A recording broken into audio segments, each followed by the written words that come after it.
I make designations between a thing that I made that's art, a thing I had fabricated that's art, a thing that was a pre-existing thing that I put alongside other things that were made or fabricated. I don't necessarily say, oh, this is all art, even though it's all art.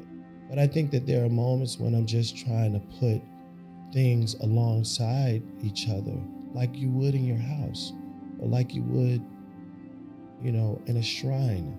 When people pass, there are things, interesting objects that also tell the shape and makeup of a person. I'm interested in getting to know a person through their things. This show is about people who I've lost and the things that they left for me, or people who I love and the monument of love that I want to show for them. Thinking about bell hooks, I'm thinking about my dad. There are moments when their object speaks better than an intervention by me. I give y'all an example.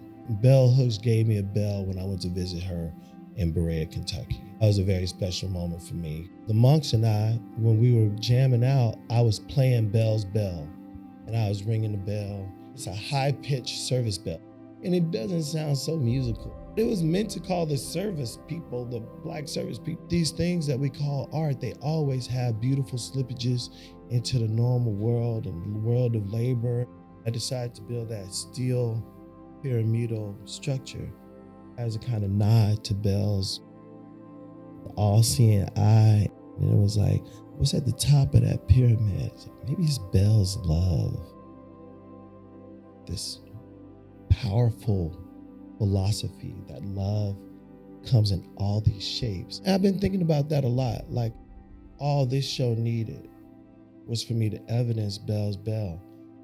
Bell's reflections on love were so much more tangible than whatever the Bible had to say about how one should love their neighbor.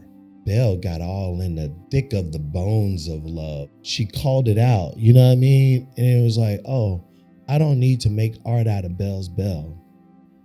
I need to pay homage to Bell. So I'm thinking about the Puerto Rican young lords, and I'm thinking about their presence in Chicago and their solidarity with Black people and the Black Panther Party and their migration from Chicago to New York.